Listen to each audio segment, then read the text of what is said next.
छत्तीसगढ़ में अब शराब पीना महंगा हो जाएगा। मुख्यमंत्री भूपेश बघेल और उनके मंत्रिमंडल ने प्रति बोतल पर उत्पाद शुल्क को दुगना करने का फैसला लिया है।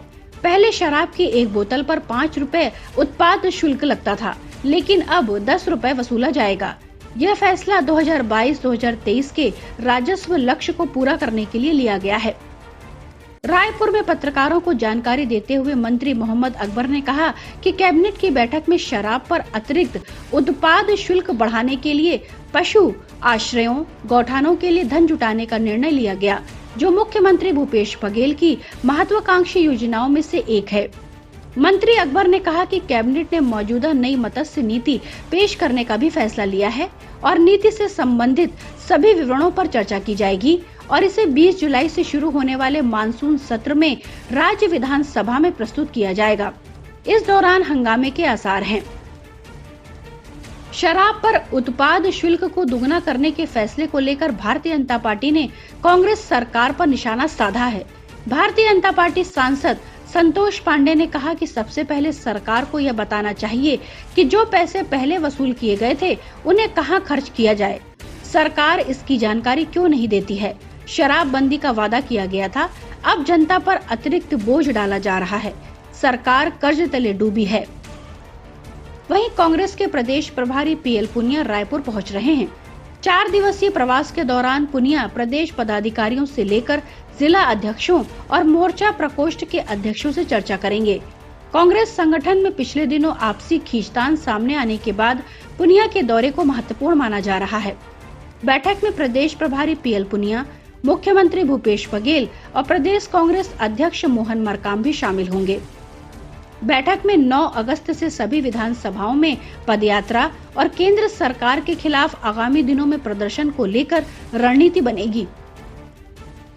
पुनिया नाराज नेताओं से चर्चा करेंगे और उनकी समस्याओं को भी सुनेंगे।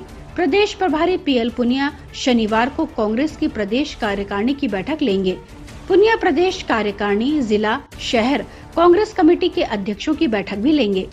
रविवार को प्रदेश कार्यालय राजीव भवन में प्रदेश कांग्रेस मोर्चा, प्रकोष्ठ और विभाग के प्रदेश अध्यक्षों की बैठक होगी। राष्ट्रपति चुनाव के लिए मतदान से पहले पुनिया विधायकों और सांसदों के साथ संवाद करेंगे। 18 जुलाई को राष्ट्रपति चुनाव के लिए मतदान होगा। इस दौरान वह विधायकों के साथ मौजूद रहेंगे। इसके साथ ही प्रवर्तन निदेशालय कांग्रेस की राष्ट्रीय अध्यक्ष सोनिया गांधी को एक बार फिर नोटिस देंगी। इसके साथ ही प्रवर्तन निदेशालय ने कांग्रेस की राष्ट्रीय अध्यक्ष सोनिया गांधी को एक बार फिर नोटिस दिया है। इसके विरोध में 21 जुलाई को ईडी दफ्तर के सामने कांग्रेस का प्रदर्शन होगा। इस प्रदर्शन को लेकर पुनिया पदाधिकारियों के साथ बैठक करेंगे। Bureau report, public news.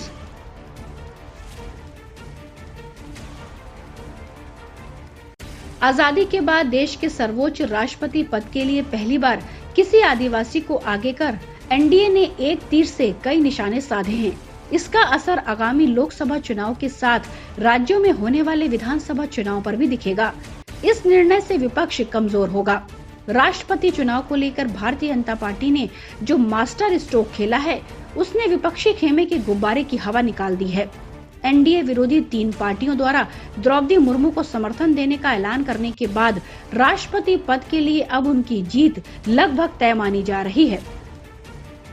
वैसे तो प्रधानमंत्री नरेंद्र मोदी अपने फैसले से पहले सभी को चौंकाते रहे हैं, लेकिन अब 13 दलों वाले विपक्षी खेमे के पूर्व केंद्रीय मंत्री यशवंत सिन्हा का नाम राष्ट्रपति उम्मीदवार के लिए आगे आया तो उसी शाम भारतीय जनता पार्टी ने द्रौपदी मुर्मू की उम्मीदवारी का ऐलान करके विपक्ष के साथ देश को भी चौंका दिया। एक महिला और वह भी आदिवासी देश की राष्ट्रपति बन सकती है। दरअसल प्रधानमंत्री मोदी को ये एहसास था कि मुर्मू को उम्मीदवार बनाने से एनडीए विरोधी कुछ दलों को उनके पक्ष में अपना समर्थन देना मजबूरी बन जाएगा। एनडीए के पास कुछ कम संख्या बल होने के बावजूद उनकी जीत बेहद आसान हो जाएगी। अब वही होता दिखाई दे रहा है।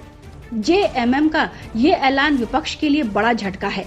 हालांकि झारखंड में मुख्यमंत्री हेमंत सोरेन की अगुवाई में कांग्रेस और जेएमएम गठबंधन की सरकार है। कांग्रेस विपक्षी दलों के साझा उम्मीदवार यशवंत सिन्हा का समर्थन कर रही है, लेकिन जेएमएम ने ये फैसला लेकर आदिवासियों के बीच अपनी राजनीतिक जमीन मजबूत करने का भी काम किया है और ऐसा करना उसकी मजबूरी भी थी। दरअसल संताल आदिवासी समुदाय से आने वाली द्रौपदी मुर्मू झारखंड की राज्यपाल भी रह चुकी हैं। तब वहां भारतीय जनता पार्टी सत्ता पर काबिज थी। राजनीतिक विश्लेषकों के मुताबिक मुर्मू ने अपने कार्यकाल के दौरान तब विपक्ष की राजनीति करने वाले झारखंड मुक्ति मोर्चा को भी काफी हद तक प्रभावित किया था। चूँकि द्रौपदी मुर्मू का नाता उड़ीसा से है, इसलिए मुख्यमंत्री और बीजेडी प्रमुख नवीन पटनायक ने तो उन्हें समर्थन देने का ऐलान पहले ही कर दिया है। उसके बाद शिवसेना, टीडीपी ने भी यही घोषणा कर दी है। अब झारखंड मुक्ति मोर्चा ने भी मुर्मू को समर्थन देने का ऐलान कर दिया है।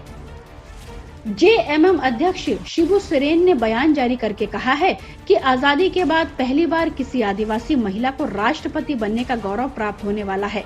अतः सम्यक विचारोपरांत पार्टी राष्ट्रपति चुनाव में द्रौपदी मुर्मू के पक्ष में मतदान करने का निर्णय लेती है। पार्टी के सभी सांसदों और विधायकों को निर्देश दिया गया है कि राष्ट्रपति चुनाव में राष्ट्रपति पद की उम्मीदवार द्रौपदी मुर्मू के पक्ष में मतदान करेंगे।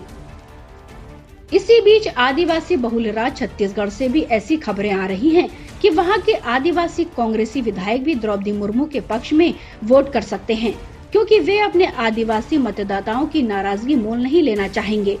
दरअसल 18 जुलाई को राष्ट्रपति चुनाव के लिए वोट डाले जाएंगे, लेकिन 25 जुलाई को द्रौपदी मुर्मू जब पहली आदिवासी महिला के तौर पर भारतीय गणतंत्र के 15वें राष्ट्रपति के रूप में शपथ लेंगी, तो संवैधानिक इतिहास की एक नई इबादत भी लिखी जा रही होगी।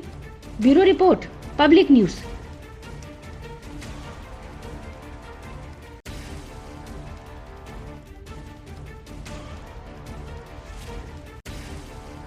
तिस्ता सी तलवार पर एसआईटी के खुलासे के बाद राजनीतिक हलके में हलचल मच गई है। तिस्ता सी तलवार के खिलाफ गुजरात एसआईटी ने अपने हलफनामे में बड़ा खुलासा किया है। बता दें कि सी तलवार सेवानिवृत्त डीजीपी आरबी शिव कुमार और पूर्व आईपीएस अधिकारी संजीव भट्ट के खिलाफ 2002 के गुजरात दंगों से जुड़े सबूतों को गढ़ने और साजिश रचने का आरोप है। इन तीनों को गुजरात पुलिस गिरफ्तार कर चुकी है। वहीं 15 जुलाई को तिस्ता सी तलवार की जमानत याचिका के खिलाफ दाखिल एसआईटी की एफिडेविट में बड़ा खुलासा हुआ है। बता दें कि मामले की जांच कर रहे एसआईटी के जांच अधिकारी बीसी सोलंकी ने अहमदाबाद में city civil and session court में एक एफिडेविट फाइल किया, जिसमें कहा गया कि वह कांग्रेस अध्यक्षा सोनिया गांधी के सलाहकार रहे दिवंगत अहमद पटेल के इशारे पर हुआ। हलफनामे के मुताबिक अहमद पटेल ने इसके लिए 2 बार पैसे लिए। तिस्ता पर यह भी दावा किया गया है कि तत्कालीन मोदी सरकार को फंसाने और सरकार गिराने तक की साजिश में तिस्ता की मिलीभगत थी। तिस्ता की तलवार और शिव कुमार की दायर जमानत याचिका का विरोध करते हुए एसआईटी ने 2 गवाहों का हलफनामा दायर किया है, जिसमें दावा किया गया है कि गुजरात की छवि खराब करने की साजिश तत्कालीन राज्यसभा सांसद और कांग्रेस के दिवंगत नेता अहमद पटेल के इशारे पर रची गई थी। एसआईटी ने तिस्ता सी तलवार की जमानत का विरोध करते हुए एफिडेविट में दावा किया है कि तिस्ता के जरिए गुजरात और गुजरात के उस समय के मुख्यमंत्री नरेंद्र मोदी को बदनाम करने के लिए और राजनीतिक रोटियां सेकने के प्रयास किए गए। एसआईटी के हलफनामे में दावा किया गया है कि अहमदाबाद के शाही बाग में सर्किट हाउस में मिले, जहां इन्हें पटेल से 25 लाख रुपए और मिले थे। यह पैसा राहत कार्य के लिए नहीं थे, जबकि यह पैसा गुजरात राहत समिति के नाम पे लिया गया। उस बैठक में कई नेता मौजूद थे। दावा किया गया है कि गोधरा ट्रेन की घटना के 1 सप्ताह के भीतर तिस्ता ने राहत शिविरों का दौरा किया, फिर राजनीतिक पदाधिकारियों के साथ मीटिंग की। दंगे के 4 महीने बाद ही दिल्ली में वे गुप्त तरीके से संजीव भट्ट एवं पटेल के साथ मुलाकात की थी। एसआईटी ने यह भी आरोप लगाया कि 2007 में तिस्ता सी तलवार को पद्मश्री सम्मान से सम्मानित किया गया। जांच एजेंसी ने कहा कि वे किसी भी हाल में राज्यसभा जाना चाहती थी। एक गवाह का हवाला देते हुए एसआईटी ने कहा कि तिस्ता ने एक नेता से पूछा था कि जब शबाना आजमी और जावेद अख्तर को सांसद बनाया जा सकता है तो उन्हें क्यों नहीं। एसआईटी की ओर से दिए गए हलफनामे में गुलबर्ग सोसाइटी के निवासी फिरोज खान पठान की एफआईआर की जांच के दौरान सामने आए व्यक्तिगत उपयोग के लिए धन के दुरुपयोग का भी उल्लेख किया गया है। इसमें दावा किया गया है कि सीजेपी के आईडीबीआई बैंक खाते में 63 लाख रुपए और यूनियन बैंक ऑफ इंडिया के सबरंग ट्रस्ट के खाते में 88 लाख रुपए जमा किए गए। राज्य सरकार को अस्थिर करने के राजनीतिक मकसद के दावे को पुष्ट करने के लिए हलफनामे में 2006 में पंचमहल के पंडारवाड़ा में दंगा पीड़ितों के शवों को निकालने के बाद दिए गए सीतलवाड़ के बयान का भी हवाला दिया गया है। तब सीतलवाड़ ने मीडिया से कहा था कि गुजरात सरकार को 3 दिन में इस्तीफा देना होगा। Bureau report, public news.